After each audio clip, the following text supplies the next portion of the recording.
BBC Two re-examines the murder of Burmese leader Aung San and asks if the British were guilty of his murder.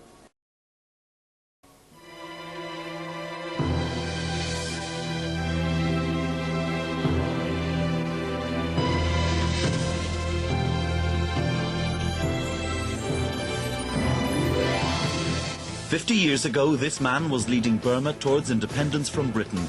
He died in a hail of assassins' bullets. This Burmese politician was hanged for the crime. But did he and his gunmen really act alone, or were shadowy elements of the British establishment behind the plot?"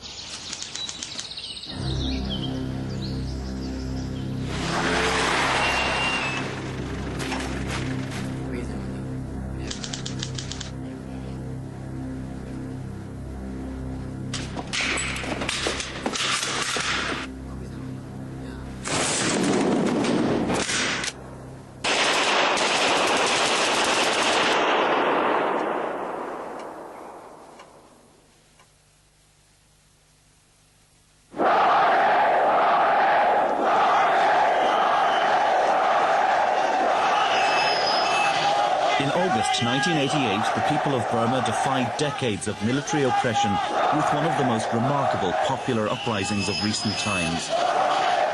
The demonstrators carried pictures of this man. General Aung San, the country's greatest hero, led Burma to independence from Britain and founded the army that rules today. The demonstrators believed if they carried pictures of Aung San, no soldier would harm them, but they were wrong.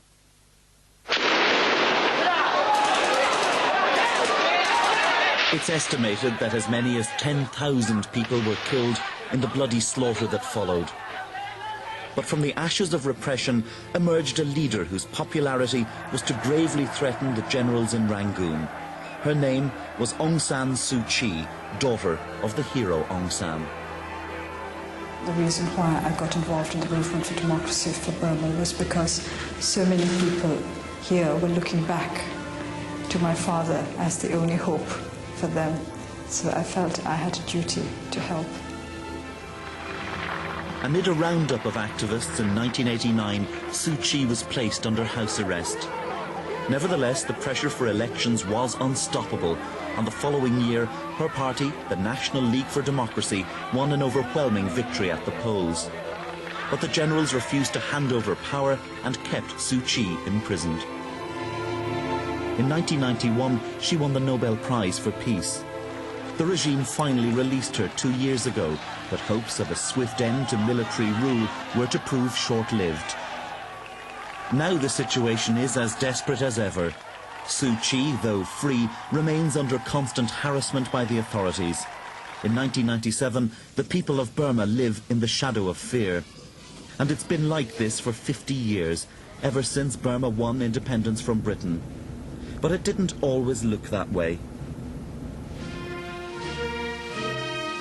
In January 1947, Suu Kyi's father, Aung San, led a delegation to London to negotiate independence with the Labour government of Clement Attlee. There were many in Britain, including opposition leader Winston Churchill, who would have had Aung San tried for war crimes. Less than 4 years earlier, he had presided as Minister of War in the Japanese-backed Burmese administration in Rangoon. During the fighting, his soldiers had killed thousands of ethnic minority Karens who had remained loyal to the British. In 1947, however, the Labour government was keen to do business with Aung San, and with him at the helm, the future of Burma looked promising. But 6 months after this film was taken, disaster struck.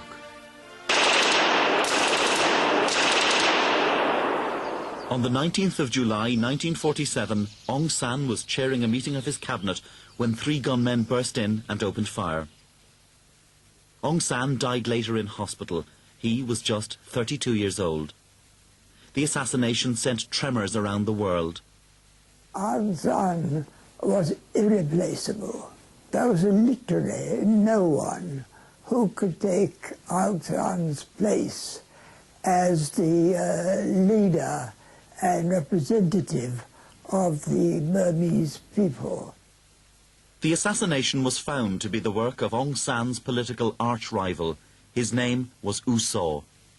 U Saw was tried and hanged, but now, 50 years later, a new witness suggests U Saw may not have been acting alone. Well, he said, I was just let down, wasn't I? Government House let me down. I said, what do you mean let you down? There couldn't be a party to executions and assassinations.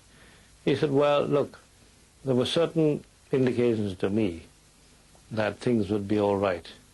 And here at the Public Record Office in London, documents kept secret for nearly 50 years strengthened the suspicion that British interests were involved in the assassination of Aung San. In tonight's specially extended edition of East, we tell the remarkable story of Aung San and why it was some people in Britain wanted him dead.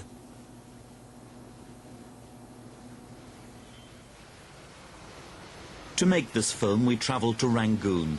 We had to go undercover because in Burma, perhaps more than anywhere else in the world, the past is the present. The ruling junta did not cooperate with our film about the founder of their national army. Many of Aung San's friends and colleagues who spoke to us were running considerable risks, even though they were talking of events 50 years ago and more. If only he was not assassinated, Burma will not get into such trouble, I think. For decades after Aung San's death, 10:37 on the morning of the 19th of July was the moment when all Burma stopped, remembered the country's greatest hero, and wept. I felt my heart sank. Everybody in Rangoon, when we heard that, we just couldn't speak to one another. When they have carried out Aung San's corpse with stretchers, I passed just inside the secretary compound, and one secretary of the government ministry, Uchanda, made a remark.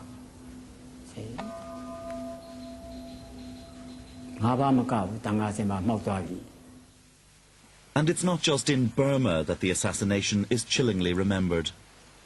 We were sitting having a drink or something in an office that was very close to the council chamber, when we suddenly heard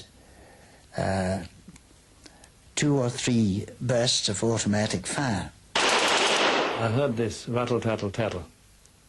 And I said to this man, I said, look, that sounds like machine gun fire.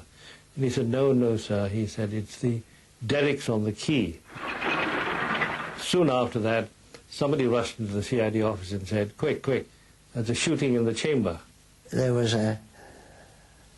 blood everywhere, quite frankly, and blood of a kind I'd never seen before, because the guns had been fired at very close quarters.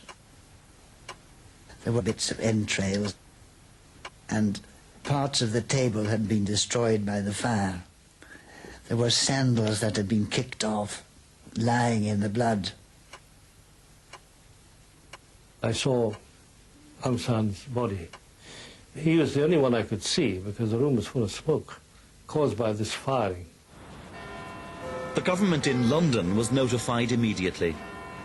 This was the very worst Saturday afternoon I can remember in all my life. I was rung up from my office and told by my secretary that there was an urgent message for me from the governor of Burma.